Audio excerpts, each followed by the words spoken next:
श्री शिवाय नमस्तुभ्यम। जय श्री कृष्ण। दोस्तों, आप सभी का दिन शुभ और मंगलमय हो।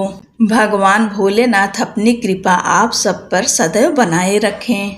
भोलेनाथ की कृपा से आज हम सब सावन के महीने में 16वें दिन पहुंच गए हैं।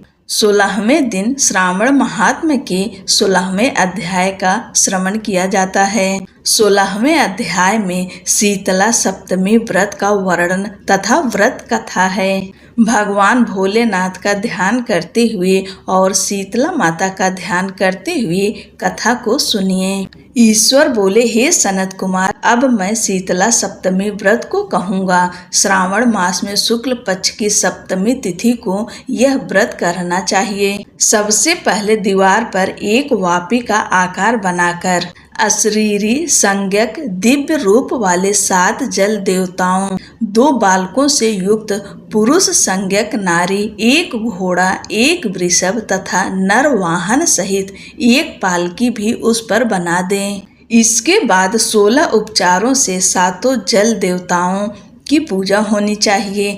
इस व्रत के साधन में ककड़ी और दधि ओदन का नैवेद्य अर्पित करना चाहिए। उसके बाद नैवेद्य के पदार्थों में से ब्राह्मण को वायन देना चाहिए। इस प्रकार 7 वर्ष तक इस व्रत को करने के बाद उद्यापन करना चाहिए। इस व्रत में प्रत्येक वर्ष 7 सुवासिनियों को भोजन कराना चाहिए। जल देवताओं की प्रतिमाएं एक सुवर्ण पात्र में रखकर बालकों सहित 1 दिन पहले सायंकाल में भक्ति पूर्वक उनकी पूजा करनी चाहिए। प्रातः काल पहले ग्रह होम करके देवताओं के निमित्त चरु से होम करना चाहिए। जिसने पहले इस व्रत को किया और जो उसे फल प्राप्त हुआ उसे आप सुने।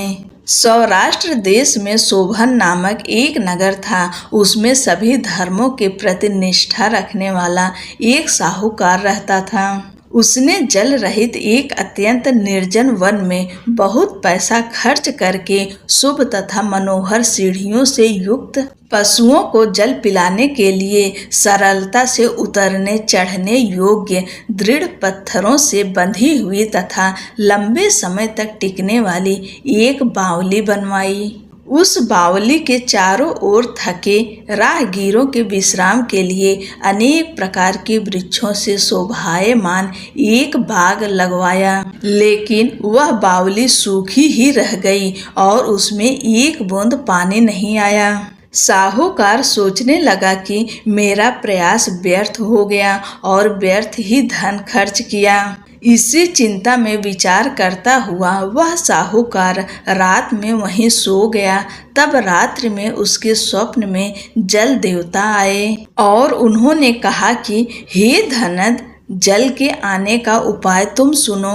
यदि तुम हम लोगों के लिए आदर पूर्वक अपने पौत्र की बलि दो तो उसी समय तुम्हारी यह बावली जल से भर जाएगी। यह सपना देखकर साहूकार ने सुबह अपने पुत्र को बताया। उसके पुत्र का नाम द्रविड़ था और वह भी धर्म कर्म में आस्था रखने वाला था। वह कहने लगा, यह धर्म का कार्य है, इसमें आपको ज्यादा विचार ही नहीं करना चाहिए। यह धर्म ही है जो स्थिर रहेगा और पुत्र आदि सब नश्वर हैं। अल्प मूल्य से महान वस्तु प्राप्त हो रही है, अतः यह क्रय अति दुर्लभ है। इसमें लाभ ही लाभ है। शीतांशु और चंडासु ये मेरे 2 पुत्र हैं। इनमें शीतांशु नामक जो ज्येष्ठ पुत्र है उसकी बलि बिना कुछ विचार किए आप दे दें। लेकिन पिताजी, घर की स्त्रियों को यह रहस्य कभी ज्ञात नहीं होना चाहिए। उसका उपाय ये है कि इस समय मेरी पत्नी गर्भ से है और उसका प्रसव काल भी निकट है, जिसके लिए वह अपने पिता के घर जाने वाली है। छोटा पुत्र भी उसके साथ जाएगा। हे तात, उस समय यह कार्य निर्विघ्न रूप से संपन्न हो जाएगा। पुत्र की यह बात सुनकर पिता उस पर अत्यधिक प्रसन्न हुए और बोले, हे पुत्र, तुम धन्य हो और मैं भी धन्य हूँ जो कि तुम जैसे पुत्र का मैं पिता बना। इसी बीच सुशीला के घर से उसके पिता का बुलावा आ गया और वह जाने लगी। तब उसके ससुर तथा पति ने कहा कि यह ज्येष्ठ पुत्र हमारे पास ही रहेगा, तुम इस छोटे पुत्र को ले जाओ। इस पर उसने ऐसा ही किया। उसके चले जाने के बाद पिता पुत्र ने उस बालक के शरीर में तेल का लेप किया और अच्छी प्रकार स्नान कराकर सुंदर वस्त्र व आभूषणों से अलंकृत करके पूर्वाषाढ़ तथा शतभिषा नक्षत्र में उसे प्रसन्नता पूर्वक बावली के तट पर खड़ा किया और कहा कि बावली के जल देवता, इस बालक के बलिदान से आप प्रसन्न हों। उसी समय वह बावली अमृत तुल्य जल से भर गई। वे दोनों पिता पुत्र शोक व हर्ष से युक्त होकर घर की ओर चले गए। सुशीला ने अपने घर में तीसरे पुत्र को जन्म दिया और 3 महीने बाद अपने घर जाने को निकल पड़ी। मार्ग में आते समय वह बावली के पास पहुंची और उस बावली को जल से भरा हुआ देखा तो वह बहुत ही आश्चर्य में पड़ गई। उसने उस बावली में स्नान किया और कहने लगी कि मेरे ससुर का परिश्रम व धन का व्यय सफल हुआ।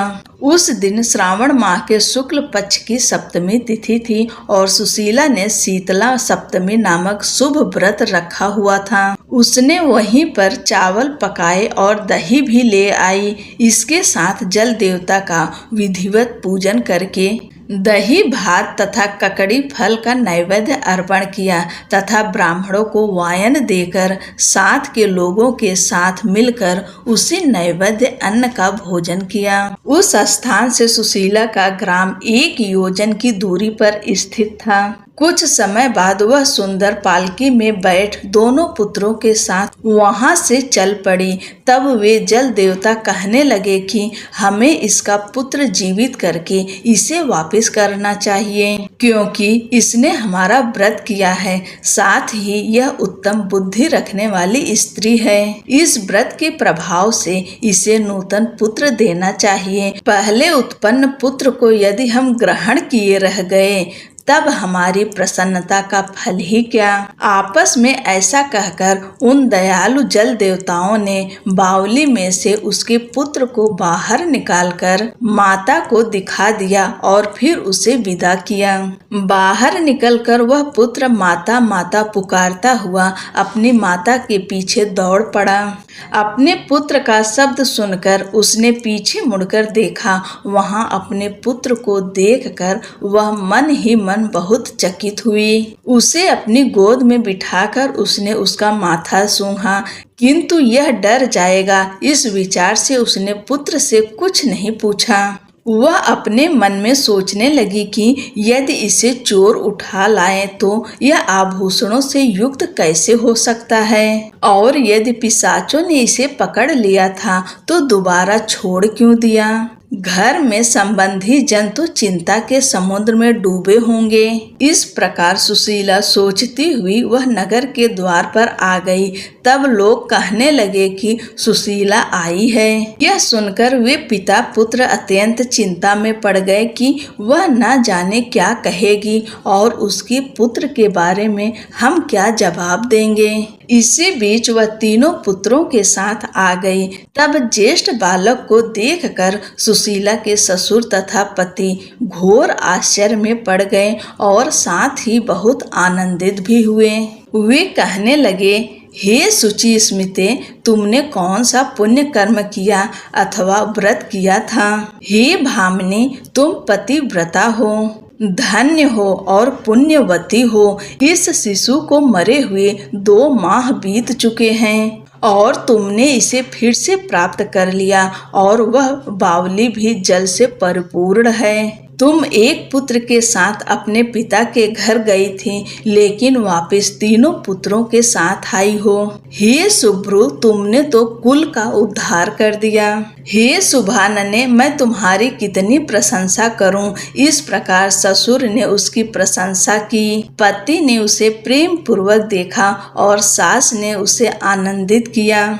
उसके बाद उसने मार्ग के पुण्य का समस्त वृत्तांत सुनाया।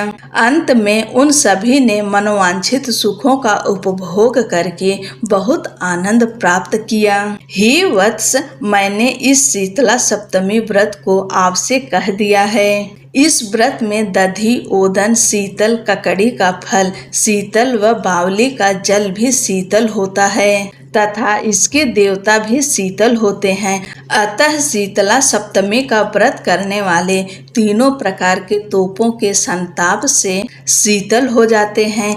इसी कारण से यह सप्तमी शीतला सप्तमी इस यथार्थ नाम वाली है। इस प्रकार श्री स्कंद पुराण के अंतर्गत ईश्वर सनत कुमार संवाद में श्रावण मास महात्म्य में शीतला सप्तमी व्रत कथन नामक 16वां अध्याय पूर्ण हुआ। बोलो भगवान भोलेनाथ की जय, माता पार्वती की जय।